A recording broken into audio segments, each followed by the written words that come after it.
There's a good quote that I've heard getting around a bit lately, which is embarrassment is an underexplored emotion. How important has building a brand and your marketing been to put you in this position now where you've got 42 builds ahead of you? And this is why it's so beneficial for developers and investors out there at the moment, because welcome back to the Built for More podcast by Premier & Co. Today, we have Jason Zadow, the owner of Tiny Homes Tasmania, who's been able to scale his business from absolutely nothing all the way to $6.3 million. He's taking over the luxury, affordable living space here inside of Australia. So whether you're a business or you're a developer, this podcast is definitely for you. Jason Zadow, welcome to the pod. Thanks, boys. Thanks for inviting me. Mate, you have an incredible journey when it comes to building your business. And like all of us, there's always the ups and downs, the highs, the lows, but you're dominating an industry at the moment when it comes to luxury, affordable living inside of Australia. So I'm sure we all want to hear where it all started, mate, and how did it start? Yeah, so look, it started as an experiment, to be honest. I had another business at the time and I was dabbling in the building sort of thing with renovating my own houses and doing stuff like that. And, my skills were in design and construction. I'd studied architecture when I was younger and then sort of moved more into the building space and actually creating things. And look, we had a shipping container. So our business deals in tiny homes and we started with shipping containers. We still do them today. But it was a leftover container and there was a builder that I copied, a fella that fit one out and I just copied him and I sold it on Gumtree and I think I made 13 grand on that little side hustle. And that little side hustle just kept ticking over until we're sitting here today. So that's how it started. How good's the old Gumtree? I'm sure everyone had a dabble at the old Gumtree back in the day. Yeah. And yeah, to where it is now is absolutely insane. So tell us, I guess, what was the driver to start these tiny homes? Well, the driver just became mostly it was the demand for it. So I started the business when it wasn't, we didn't necessarily have a housing crisis and it was a bit of a different space back then. And the interesting part was it just never let up. And I had other things on the go and then they started to fade away. And then I started to focus primarily on the tiny home space. And from there, it was just learning about business, learning about building, trying to swallow my pride and really learn what I could from the people. But I'd struggle. I really struggled with the whole business side of things and getting, the right advice from people, for probably a good 5 years before I really saw any kind of movement with the business. What was, I guess, year one compared to now? Yeah. What was the big learnings through that year one? Because I know there's a lot of, young businesses here that are just starting out. Yep. And, we all go through them same challenges. Everyone's different, but I'm sure there's some really good advice that you can give. Yeah, so for the first couple of years, I made no money. I went backwards. And then I remember, I think it was 1 year I really dug in. I put everything else aside and I just worked really hard.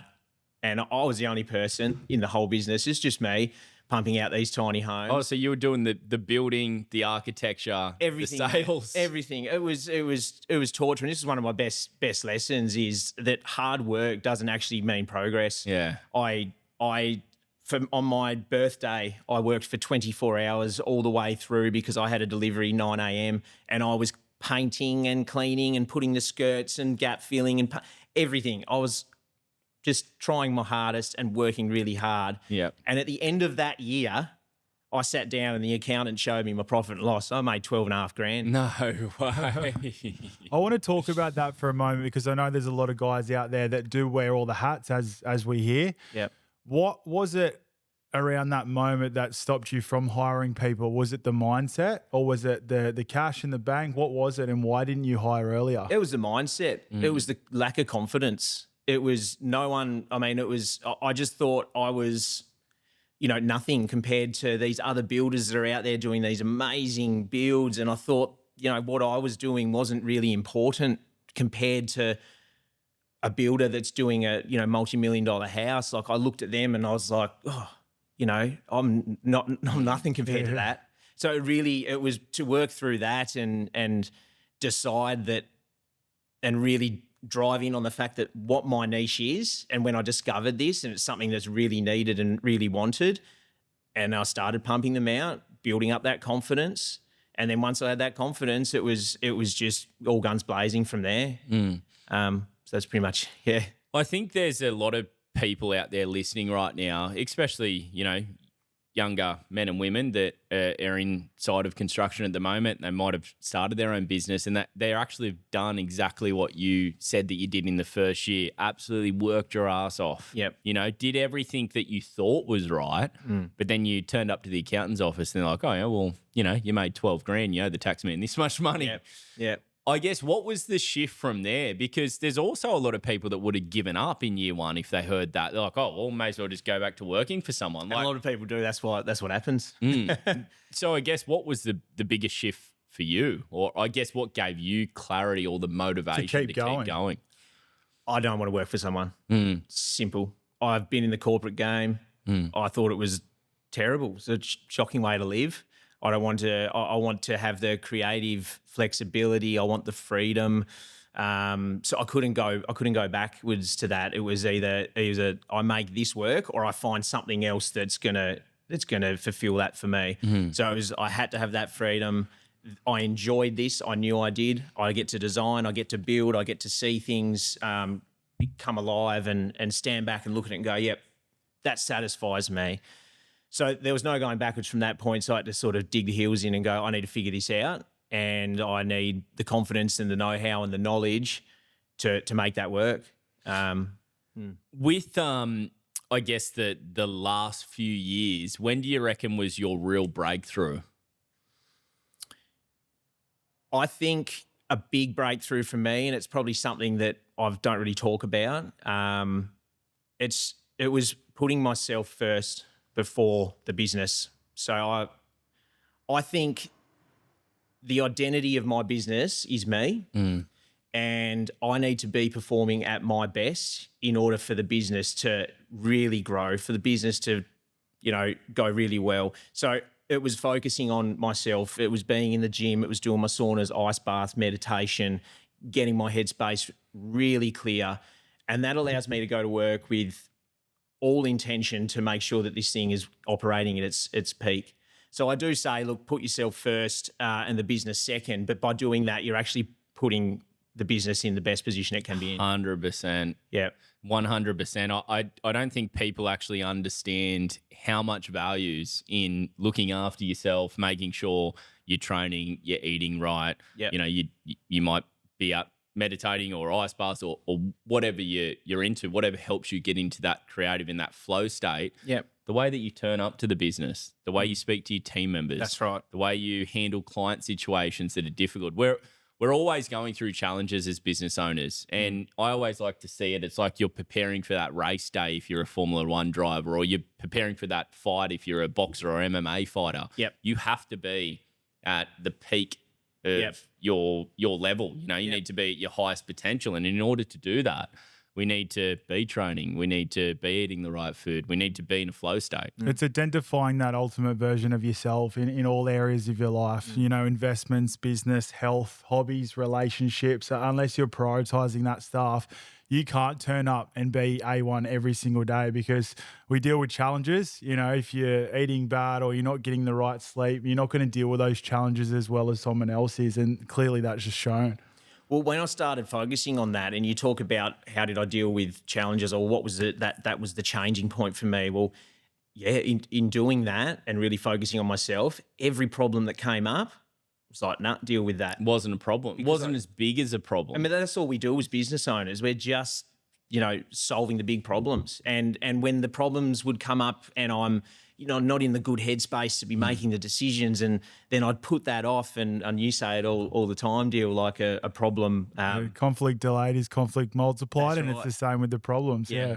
And a conflict in your own mind is exactly that. If you're not dealing with something, that's what slows down the progress. I think for someone's got to be making those decisions. And if you're the business owner and it's just you got to be in a good spot.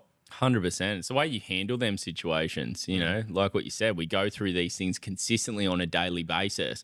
I actually heard someone say this the other day, you know, oh, you don't want to be the firefighter of your own business. I never feel like you actually upgrade, you change to some extent. I feel like you actually upgrade that. I feel like you start to own the fire station. Yeah. Well, you know how it runs, You know right? how it runs, it operates, you know, your crew, and you're like, oh, here's a fire, that's easy. Here we go, we'll squirt that with a bit of water and she's out. Yep. And that's the way that we have to see it. And in order to be that person, you need to create the ultimate version of yourself. Yep. Like what you said, drips through every. You learn drips to through your backburn, business. right? You know, there's places where they backburn, so there's no fire ripping through. So instead of, you know, being reactive, we prepare for them and we limit the fire burning through. 100%. Yeah, that's it. Yeah. Tell us about, I guess, as soon as that happened, the change for you. So, you know, you created the ultimate version of yourself, figured out what works, you know, what helps you get in that flow state, what helps you show up as that ultimate person. What happened to the business then? Two big pivoting points, I think. One was I read Buy Back Your Time by Dan Mattel. Love and that at the book. exact same time I read that book, I joined with you boys. And everything kind of, I'd been focusing on, you know, personal growth and learning and trying to figure out, you know, all the different ways I can improve my business. But until something clicks with you, it's very hard to put all that knowledge and understanding into one place and go, oh, I understand now. So the whole Buy Back Your Time thing, like I found it very nerve-wracking hiring my first chippy. The 2 weeks before he started, I think I felt like I do now, nervous in this, you know, sitting. It felt like that for 2 weeks straight. And the weekend before he started, I was like, oh, am I going to be, how's this going to go? Yeah. And then I reckon 4 days after, I just sat there and was like, why? Why did I wait so long to just do this? How guilty are we all of that, you know? It's every hire. Every hire. You always think about it because the hires just get more. Next minute you're going to 200 grand per annum, et cetera, et cetera. And that becomes nerve-wracking. It's like, oh, hang on, can I afford to have this person? And then you put them in, you're, oh, why didn't I do that 5 years ago? Well, that's it. Yeah, I found out that, you know, I learned that equation. It's like, all right, I'm doing this, I'm doing this, I'm doing this. And when I really started time blocking and seeing what I'm spending all my time on, I'm like, I don't need to do that. I'm stepping on the rubbish in the skip bin because I'm like, I want to make sure the skip bin's full. To get the most in it. Yeah. And it's like, have a good look at what you're doing and prioritize exactly what you need to do to get the business in the right spot and just start hiring. Once you work out those things, it's so simple. You just go, all right, well, I need someone to do that to alleviate myself from that role. Bang, someone's in there. Make sure you've trained them properly. Make sure you have your job description and what you want from that person. And then you just let them go. You got to let them go. They're massive. You got to give them a bit of ownership. You got to give them some space to grow and learn. And then you got to keep checking back in. And that's all it is. And I'm not perfect at it. I'm still learning it now. I mean, we've gone from 4 people at that stage when I employed my first chippy, which was 6 months ago. Now there's 13 of us going on 14, just about to hire another admin. So it's at every stage. As soon as you start really seeing where your time is going and you can put someone on to cover that, it's just that's how you grow. That as well as obviously generating the pipeline to serve for those guys to service. I think that's just really, really the key. It's the biggest mental shift is, you know, from going from a tradesman on site or all hands on deck to then consistently upgrading your role. And that's so challenging inside of itself. You know, we talk about always writing out your own job role and description as the business owner. A lot of people don't do it. I didn't do it for years. The best thing that I ever did, because you actually identify, okay, what was I doing previously? Let's write out that job role and description. Now let's write out one for the future me. What will I be doing once I actually hire that next individual inside of the team? Yep. Now let's compare apples to apples. Let's actually understand how much of a benefit it is and what we need to be doing when we actually hire this person. Yep. That's where a lot of people actually fall short when it comes to actually replacing themselves, because they don't identify what they're currently doing and they don't identify what they should be doing or what they're going to be doing once they employ this new individual inside of the business. Yep.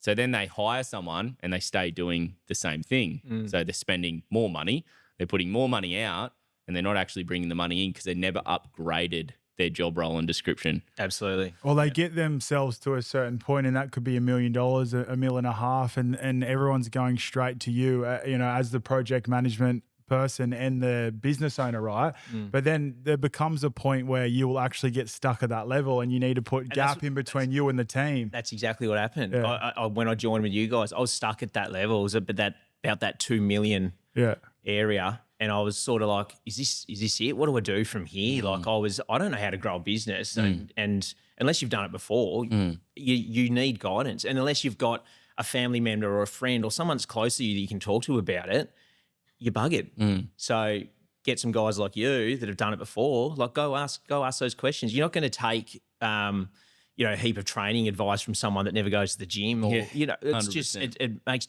total sense to just go seek out those people, get them in your circle, and it just changes everything. This episode is brought to you by Premier & Co. We help builders and tradies step off the tools, build solid teams, and scale profitable businesses that don't rely on them 24/7. So if you're looking to grow your business and you're sick of being the bottleneck in your own company, head over to premierandco.com.au and book a strategy session. When you first did that, I know you felt a little bit lost. Talk to us about when you put that project management person in place, and then you were kind of figuring out, well, what is my role? What should I be doing? I know you've since figured that out. Yeah. But talk to us about that feeling of not knowing what to focus on, and then how you figured out what you need to focus on. Yep.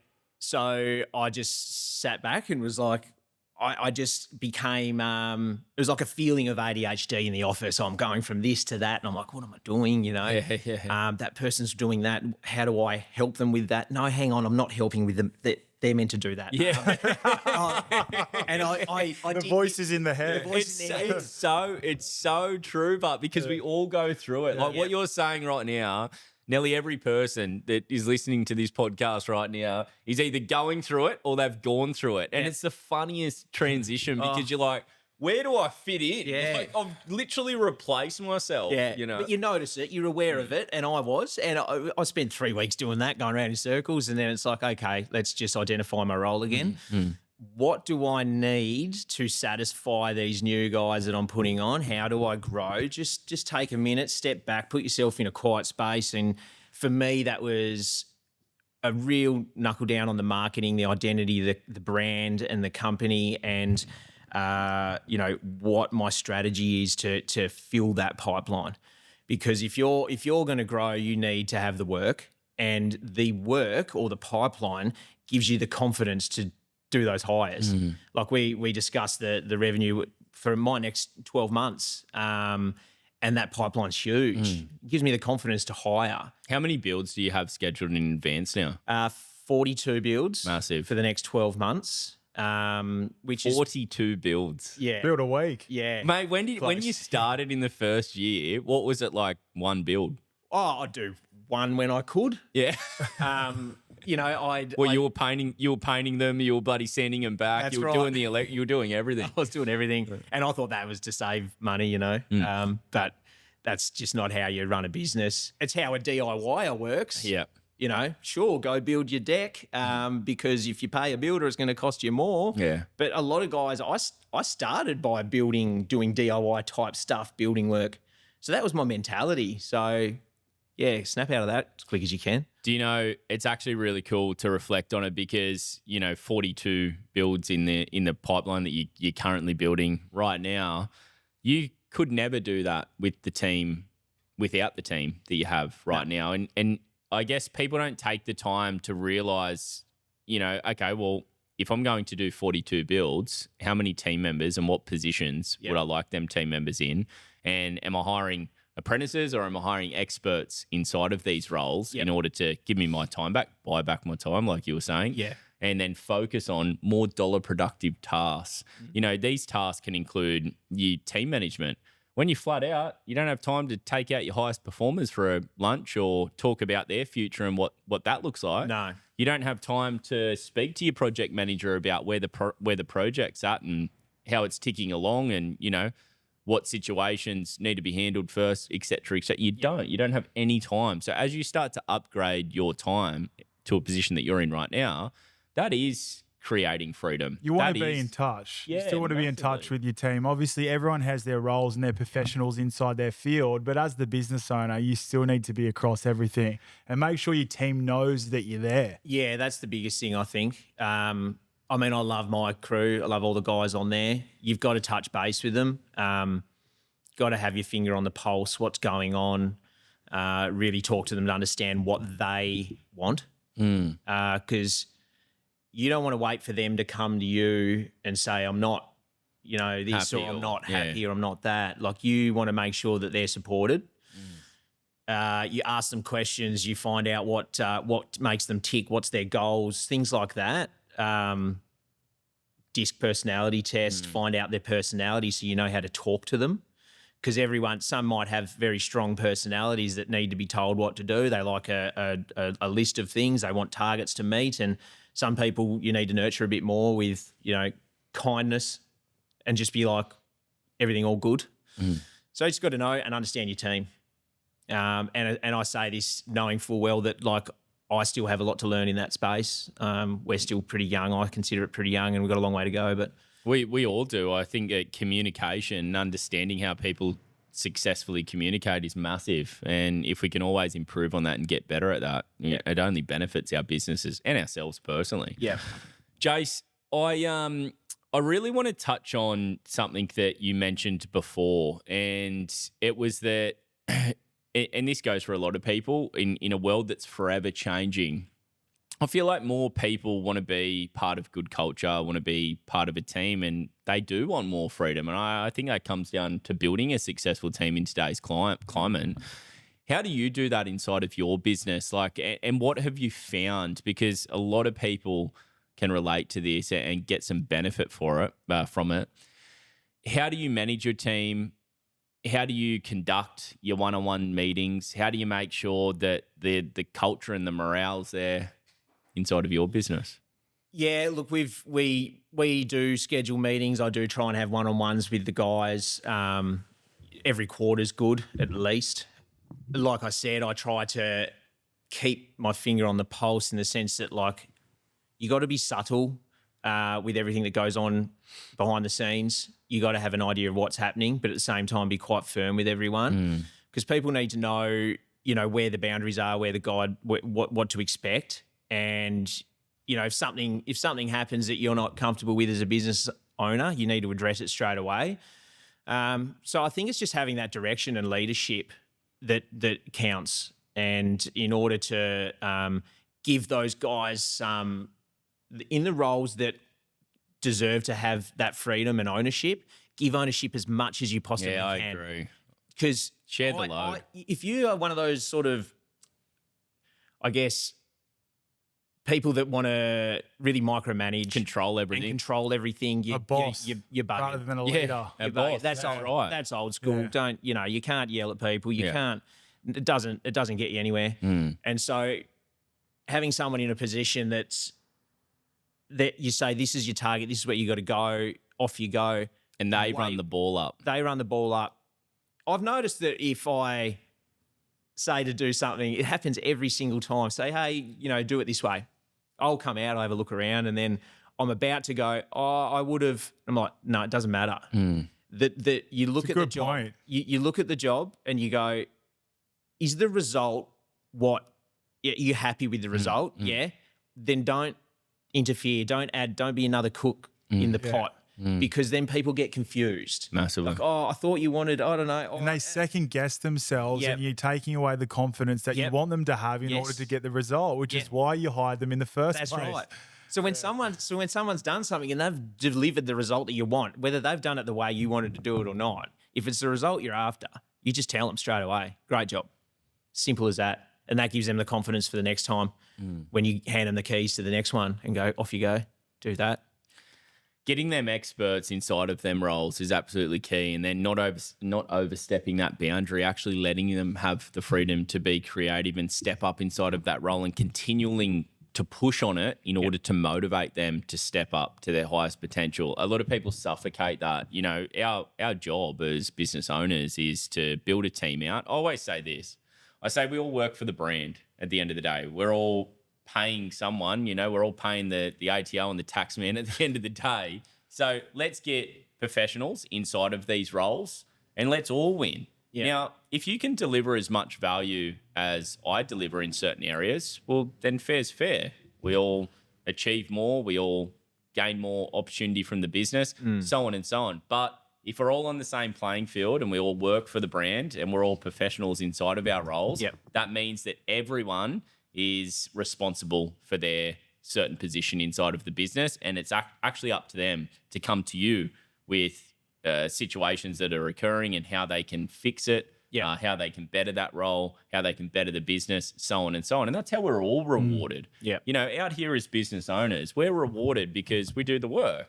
So in the world of 2026, what a lot of people are noticing and what a lot of people are doing that, you know, run successful businesses or are continuing to grow successful businesses is actually showcasing that. Actually, like Dylan said, not being a boss. It's old school. You can't point the finger and tell someone to do a job these days. It doesn't work. You've got to have a vision, right? And you've got to have a goal as the business owner, because then you get the team's buy-in, right? They can see where you're going. It's super exciting. You're sharing that with them. But then you're also saying, well, what do you want to achieve, right? Personally and professionally, because this is the platform you can do it. This is the brand we're creating. Show them that platform. Show them the vision. Tell them where you're going. What's your plan? Agreed. Like, yes, we're working in this yard right now. Like, I had a meeting with the boys not that long ago, and I put it up on the board. This is how many we got to build. But they don't know. They didn't know that. And it's like, look, there's at that point I think it was 37. I nearly fell over. Have a look at this. Like, this is what we got to do. And, it's never ending. But no, I feel I spoke to the boys after that meeting, and they thought it was motivating to see that, and they heard me speak about how we want to, you know, enter into a big facility that's going to be indoors, and they're the goals of the business, like 3 years, 5 years, like sell them that 5-year vision, so then they know. Like, one, they have security, but two, they know that there's opportunity there. If you tell them that we've got all this to do, they can see that we need a bigger team. The team's going to grow. And so in that small beginnings of a company like that you have that much work on and the ball's rolling.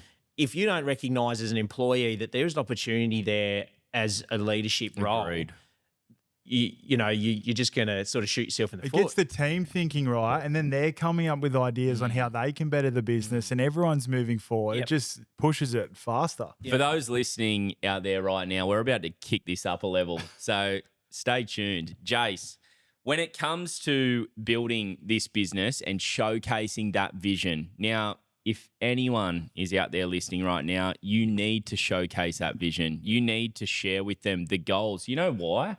Because we're running at a very fast pace. We have the target as business owners. Yes, we have obstacles. We have things that we need to consistently overcome on a regular basis. But the reason why we stay motivated, the reason why when we rock up to the accountant's office and we get smashed with another tax bill, or the reason why we get the phone call from that client that just won't get off your bloody back, or the reason why you hired 5 new guys and 3 of them fell off, all of these obstacles that we go through on a consistent basis, the reason why we're so clear on it, the reason why we stay motivated, the reason why we might have a cry and then get on with it the next day is because we're clear on the goal and the vision. We're clear on what we want to achieve. We're clear on our why, and we actually have purpose. So now showcase that to your team and watch your business flourish. Because if you can do what you mentioned, Jace, share the vision. Say to the guys, hey, we've got 42 builds out here. How cool is this? And this is what we're looking at doing, and we're wanting to upgrade people's roles, and we're wanting people to step up, and we're wanting people to take responsibility. On top of that, we're wanting you to go on that holiday. We're wanting you to buy that car and marry your partner and so forth. Let's help each other do it. That's building a team. That's building a business that wins on a consistent basis. Or guys, how can we make this more efficient? You guys are on the ground every single day doing this. What are some ways that we can improve the processes? Guys, come to us once a week. You know, and my boys do that. Yeah, it's great. Yeah, what you're saying, Deal. Like, they'll come and say, "Oh, what do you think about this?" And it's like, great, perfect, do it. And a lot of like business owners, they might come to you and oh, don't do it that way. You know, that's not how I want not you to my do way. it. Yeah, just swallow that. If someone comes and says, "Oh, what if we do it this way?" and I quickly calculate in my head, "Yep, that's cheaper, that's quicker, that's better." Unreal. Yeah. It's like that is unreal. That's why you're here, boys, like, and girls. So Jason, you've built a pretty cool brand right now, and I guess Pretty cool. I'm like a fanboy over here. John's a I'm fanboy. always on the Tasmania TV, the Tiny Home TV, watching Jade. Like, that's insane in itself. 100%. The marketing there. Which is what I'm getting to right now, right? In 2026, the most valuable commodity is attention, right? Now, you've recently started building out a media team inside the company, right? How important over the last, let's say 24 months, because I know it just hasn't started. Yep. How important has building a brand and your marketing been to put you in this position now where you've got 42 builds ahead of you? Yep. Absolutely instrumental. So as well as building the team, as well as shifting my mindset, it was the marketing that I knew I needed to do. Plus I enjoy it. But I went to a marketing agency, S Group, in Tasmania, and I sat down with the girls there. We had a lot of strategy meetings before we engaged with them. And they were great. They sat down and we had big conversations about my vision for the company and its identity and how I want it to be and how I want to, inform potential clients and discuss things and how I'm different to any other building company. And so we developed quite a intensive, portfolio of that. And they sort of delivered that after those discussions. They delivered that back to me in the form of a document, and I could read through and go, "Yep, they've got it." So I do sort of say that as advice. Like if you are going to a marketing agency, just make sure they're on your wavelength. I agree. Well, you need to fill them in because too many people rely on the agency to come up with the ideas and they think it's a quick fix. No one knows your business better than you do. No, you've got to give them direction. They're another employee. Yeah, They are definitely. dead set, another employee that you've got to put just as much attention to. You've got to have the 100%. clarity and the vision and then share that clarity and vision with them. They're professionals at what they do. They can bring it together, but you've got the vision and you need to share that. Yep. So we sit down. We have bi-monthly meetings at the moment. Oh, I love that. We've just put on a content creator, as you said. So he started last week, which is fantastic. Again, just vibed with this fella. He moved down from Victoria. He's fully in-house. Fully in-house, full-time. And he sits in the office with us. He's editing. We did an episode of Tiny Homes TV for the YouTube series just a couple of days ago. So, he's in the office editing that right now. And it's just, once you take that plunge and go, all right, I'm spending a lot of time on this. I'd shoot reels myself. I'd do everything myself. And there's some advice in that is that, yes, you do need to do everything yourself before handing it over. You got to know what you want and how you want it done in order to hand it over correctly to someone 100%. else and giving that guidance. And that's been my way through the whole business. I can drive the digger, I can swing the hammer, I can You've do always the admin. upgraded your role. Yeah, I can do that. You just upgrade it as you go along. You but learn it, also- you systemize it, you delegate it, and then you coach it. Yep. 100%. And you can hold people accountable to it. Yep. Because when you actually go through it, Yeah, it's that's like, well, you can't argue. It's like the bloke that's at the gym who's, been a bodybuilder his entire life, he's going to teach you some things or he's going to tell you that you're holding your weights incorrectly. Well, you're probably going to listen to him because That's right. he's done it. And you say that all the time, Joe. You've got to be unarguable, and that actually also goes back to the fact that, like, if you see someone doing something and they're not doing it the right way or whatever, and they go, oh, we can't do that. It's like, all right, watch this then, and you get on the digger and do it, and go, that's how you do it.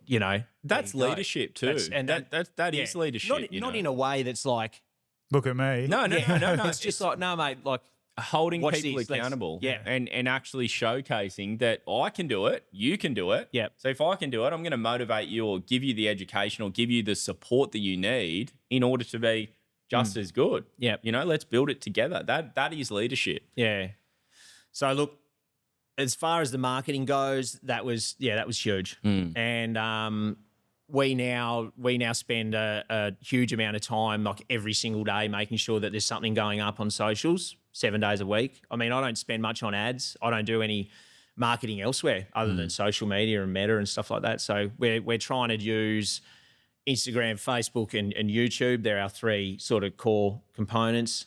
And just, it's about giving clients or people out there knowledge. I want them to understand what happens when they come to Tiny Homes Tasmania. I try to give them do a reel on every aspect of the build and what you can choose and how we operate. So someone out there might see something and go, oh, look, they're just completely authentic and transparent. Like, the authenticity comes from the fact that the business is my identity. So I do put myself out there in front of the camera, which was hard to begin with. But I recommend that for any business out there. If you're in charge, I'm telling you, no one knows more than you. As soon as you jump in front of that camera, you're going to know what to say. Do it on your own. Don't ask anyone else to be there. This is what I did. Set up a tripod, grab a phone, and just do it. Muck around. Don't think that no one's watching. Just muck around. See how it turns out. See what sort of thing you can put together. A massive game changer for me before we put this content creator was I went and bought a brand new iPhone 16 Pro at the time. And it was just like, that is just for content. And it doesn't have a SIM. And we set it up and we do time lapses and the boys would use it and I would use it. And that's what everything stayed on this one device. Because as a business owner, you can't just hand your phone and try and get a time lapse. Your phone's going to ring. So big game changer there. One good step that I do suggest everyone sort of tries, just to get that initial behind the camera thing. There's a good quote that I've heard getting around a bit lately, which is, embarrassment is an underexplored emotion. Oh, how good. So go out there and... Mic drop. Yeah. Look, go out there and make... Can we say that again? Yeah. Look, embarrassment is an underexplored emotion. So head out there and make a fool of yourself, because everything on the other side of that is always good. Don't worry. No one actually cares what you're doing. They only care about themselves, so don't worry. No one's looking at and you. And the people that maybe do so care are generally probably under you or jealous. Yeah. There's no one on the same level or doing something with their life that's looking and you've at still got judging their you. attention. That's right. So don't worry about it. I'm not thinking about you. Why are you thinking about me? 100%. Yeah. So I just think that for people that are wondering where to go and how to promote their business or their brand, like, just know that you are your brand, and you should really just focus in on that and try to put yourself out there and show people, give them value. That's the biggest part. Answer their questions. You answer the phone 30 times a day. What is 10 of those first questions that every client asks? There's your content. That's your content right there. And for me, Can you say that one more time? So if you don't know where to start with your content, Jason's going to share this point, and it's going to kickstart you on your way. So you answer the phone 30 times a day. I guarantee you 10 of those phone calls have a same question that you're going to hear over and over and over again. Write those questions down, and that is your content ideas right there. Because that's the value. That's what people are wanting. So listen to them. 100%. And if someone's asking you for the price, I know you can't really say, or can you give me a roundabout? Like, no one else. I know you can't. Just look. I'm in a great position where I can give people a price. I just say, yep, it's this much. But do you want a Lamborghini Hurricane, or do you want an STO or an SVJ? There's a big price difference there. That's right. And just be totally, upfront with it. Yeah. Jace, I think that's massive when it comes to consistently creating value. You were mentioning before, with your clients and the benefit that you've seen with social media and getting yourself out there and explaining it. And one really valuable point that I listened to and picked up on just then is that you said, no one has as much passion as you do. No one knows as much about your product and your service and your business as you do. So get in front of the camera, be passionate about it, and create the value. And naturally from that, what you'll find is customers will see that. They'll see that individual. I watch your Tiny Homes TVs. I absolutely love them. Yeah. And the reason why I love your platform and what you've built is because it's exactly what every company needs, and you've nailed it in my eyes. And I guess what I see is things that I'm not aware of. So as a business owner, as a developer inside of the property market, I love seeing, the way that you've, integrated the laundry into such a small space. I love that, you're adding these luxury fittings and these different items, especially in the climates that we're in at the moment inside of the world, people wanting these more affordable living spaces, especially developers out there watching. I know I am personally. We're talking about property in Tassie that I want to have a look at. Yep. So I guess for me as a consumer, me as a client, I'm potentially looking at buying one of these tiny homes off you, is I'm seeing value 24/7. Mm-hmm. You're not selling it to me. You're just showing me what you're passionate about. You're showing me what you've built. So naturally I take that away. So straight away, the first thing that I think of is I'm going to call Jace. I'm going to call this bloke. And then for anyone out there listening right now, how can you create that for your clientele? Because it comes down to value. If you're standing in front of the camera, you're passionate about it. You mentioned, get a list from the phone calls, the questions, the answers that you have. There's your content. Yep. That is creating value. That And is the creating trust certainty. that you build as well from being behind the camera and being authentic in your approach and the consistency with that. People kind of form a judgment on what you kind of like before they even speak to you. So when they do call you up, it's like they already know you because of how passionate you are around the product. And I'm sure you've had that. And look, I answer the phone. So I say, hello, Jason, speaking Tiny Homes Tasmania, and they're like, oh, cool, Jason, I've seen you on socials. Anyway, mate, I just wanted to talk to you about It creates value. Yeah, and it's because you're passionate about it and you love it. We do the same here inside of Premier & Co. This is just one of our businesses where we actually pick up the phone and speak to people on a regular basis. Like all the time we are contactable. New clients that are looking to come on board, we call them firsthand to make sure that it's all good, they're ready to roll. That is value. That is actually authenticity. And what you want out of these people is people like yourself, Joe, fanboys of my business. Yeah. But the word for that is an advocate. So you're an advocate. So yes, you might pick up the phone and call me, but you'll also tell your mum. Correct. You also tell your mate where that lives in Tassie. Oh, you know what? Do this. Reach this is out what to you this should guy. do.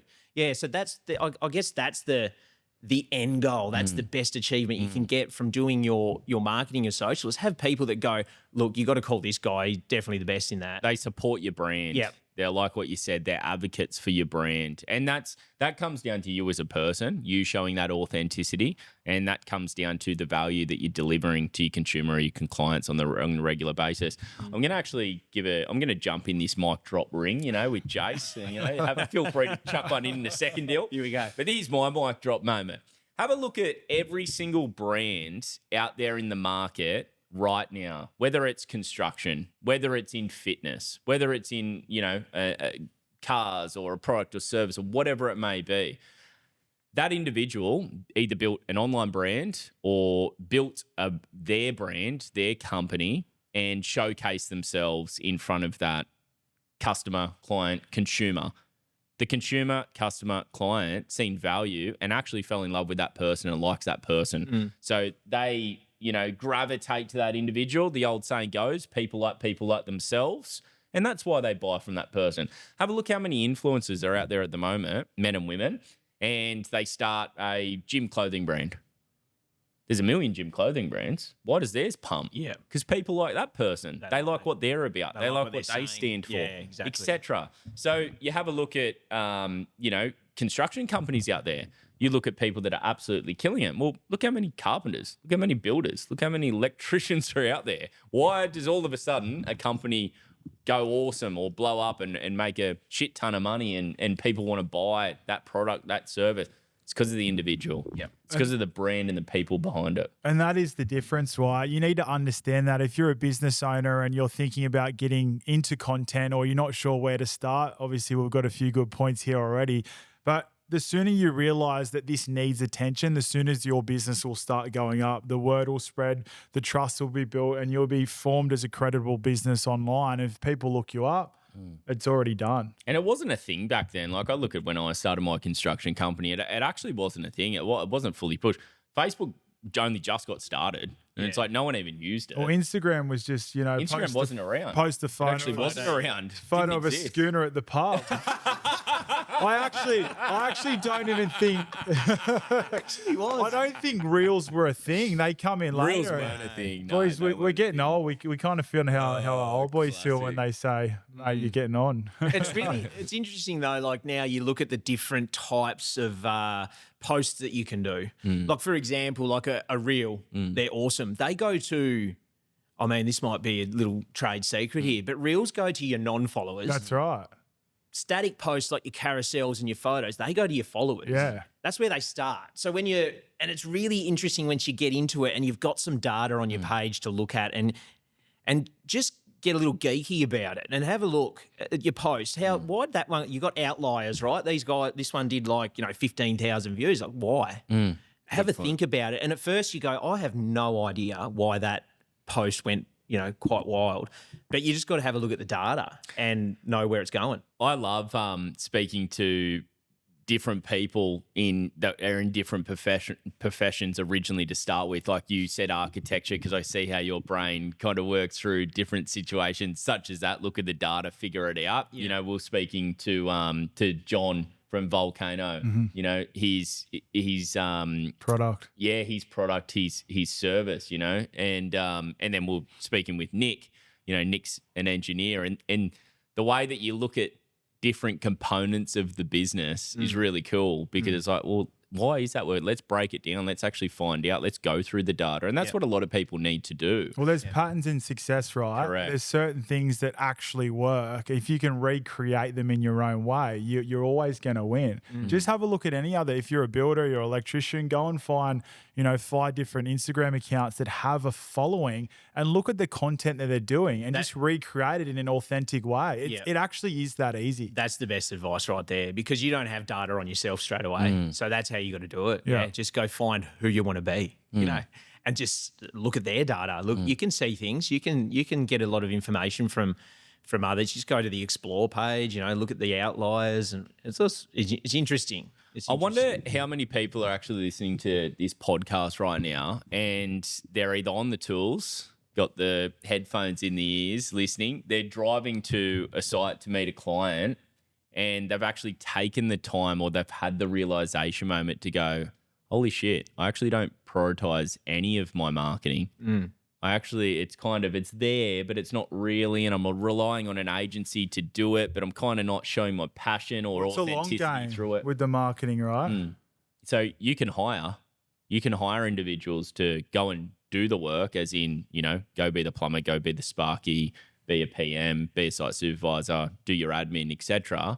What does that do? It frees you up to then focus on the business. And what actually helps a business survive at the end of the day? Sales. Yeah. Without sales, without marketing, we don't have a business. You could have the best product or service in the world. And if people don't know about it and you're in a tiny little shed and you've got this bloody thing that could benefit everyone. You're world class at something. Yeah. No one knows. But you've got to put the reps in, right? That's what I was saying. It's a long game and it's something you've done over a series of months now, or years you've been doing this. Like you have to put the reps in. It's not going to happen straight away. But if you just post consistently, you do the reps, eventually you're going to get reps. Jay set up, you saying like set up a tripod, got a phone, just banged them out. Until they start, you start to get confident in yourself that you can do it. That's right. And that's exactly right. Just do the reps. Don't do it without the expectation to post anything. Just do it and do a video and go, I don't have to post this. So don't stress. Just go and give it a go. There might be someone there that's happy to film you and you might need someone to help you sort of get it out.